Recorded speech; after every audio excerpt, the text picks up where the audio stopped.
Hello friends, welcome to foods of India. இன்றைக்கி நம்ம பார்க்க போகிற ரெசிபி நல்லா காரசாரமாக தயிர் சாதத்துக்கும் பழைய சாதத்துக்கும் ஏற்ற ஒரு நல்ல காம்பினேஷன் பச்சை மிளகாய் தொக்கு. இது இருந்தால் போதும், நம்ம பழைய சாதமோ தயிர் சாதமோ எவ்வளோ வேணாலும் சாப்பிட்டுட்டே இருக்கலாம், அளவே தெரியாது. அந்தளவுக்கு இந்த தொக்கு டேஸ்ட்டாக இருக்கும். மழை காலத்தில் நல்ல காரசாரமாக சாப்பிடணும்னு நினைக்கிறவங்களுக்கு இது ஒரு நல்ல சைட் டிஷ். முதல்ல இந்த பச்சை மிளகாய் தொக்குக்கு தேவையான மிளகாயை நம்ம ரெடி பண்ணி வச்சுக்கலாம். தொக்கு செய்ய தேவையான அளவு பச்சை மிளகாய் இப்போ ரெடியாக இருக்குது. இப்போ அதுக்கு தேவையான பவுடர் நம்ம ரெடி பண்ணிடுவோம். ஒரு பேனில் 1 டீஸ்பூன் கடுகு போட்டு, கடுகு நல்லா பொரிகிற வரைக்கும் அதை நம்ம வறுத்தெடுத்துக்கணும். இந்த டைம் அடுப்பை நம்ம மீடியம் ஃப்ளேமில் வச்சுக்கணும். கடுகு நல்லா பொரிஞ்சிட்டது இப்போ நம்ம தனியாக எடுத்து வச்சுருவோம். இப்போ அதே பேனில் 1/2 டீஸ்பூன் வெந்தயம் போட்டுக்கலாம். வெந்தயமும் நல்லா பொரிகிற வரைக்கும் வறுத்தெடுத்துக்கணும். வெந்தயமும் நல்லா பொரிஞ்சிட்டது, இதையும் தனியாக எடுத்து வச்சுருவோம். இப்போ அடுப்பை சிம்மில் வச்சு 1/4 டீஸ்பூன் நல்லெண்ணெய் விட்டுக்கலாம்.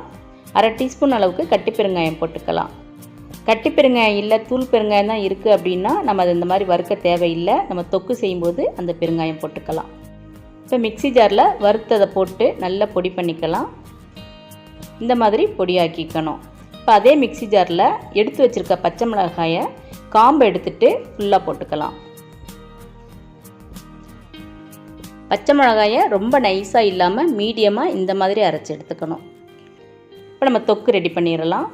ஒரு பேனில் 3 டேபிள் ஸ்பூன் நல்லெண்ணெய் விட்டுக்கணும். இதுக்கு கட்டாயம் நல்லெண்ணெய் தான் வேணும். எண்ணெய் நல்லா சூடான உடனே 1/2 டீஸ்பூன் கடுகு போட்டுக்கலாம். கடுகு நல்லா பொரிஞ்ச உடனே அரைச்சி எடுத்து வச்சுருக்க பச்சை மிளகாயை இதில் போட்டுப்போம். அடுப்பை இப்போ நம்ம மீடியம் ஃப்ளேமில் வச்சுக்கலாம். பச்சை மிளகாயை நல்லா வதக்கிப்போம். பச்சை மிளகாய் நல்லா வதங்கிட்டது. இந்த டைம் 1/2 டீஸ்பூன் மஞ்சள் தூள் போட்டுக்கலாம். தொக்குக்கு தேவையான உப்பை போட்டு நல்லா மிக்ஸ் பண்ணிப்போம். பச்சை மிளகாய் எண்ணெயில் நல்லா வதங்கிட்டது. இப்போ ஒரு சின்ன நெல்லிக்காய் அளவு புளியை எடுத்து தண்ணியில் கரைச்சி அந்த புளித்தண்ணியை இதில் ஊற்றிக்கலாம். புளியை நல்லா கெட்டியாக கரைச்சி எடுத்துக்கணும். பச்சை மிளகாயோட காரத்தை பொறுத்து புளியோட அளவு மாறுபடும். பச்சை மிளகாய் ரொம்ப காரமாக இருந்ததுன்னா புளி நம்ம கொஞ்சம் அதிகமாக ஊற்றிக்கணும். இந்த டைம் நம்ம உப்பும் புளியும் கரெக்டாக இருக்கான்னு நம்ம செக் பண்ணிக்கலாம். தேவைப்பட்டால் உப்பையும் புளித்தண்ணியும் கொஞ்சம் ஊற்றிக்கலாம். எண்ணெய் நல்லா பிரிஞ்சு வந்துட்டது. இப்போ நம்ம அரைச்சி வச்சுருக்க பவுடர் இதில் போட்டுக்கலாம். இந்த தொக்குக்கு 1/2 டீஸ்பூனே கரெக்டாக இருக்கும். மீத பவுடர் இருந்ததுன்னா அதை ஏர்டைட் பாக்ஸில் ஸ்டோர் பண்ணி வச்சுக்கலாம். நம்ம தேவைப்படும் போது ஊறுகாய் செய்யவோ தொக்கு செய்யவோ நம்ம யூஸ் பண்ணிக்கலாம்.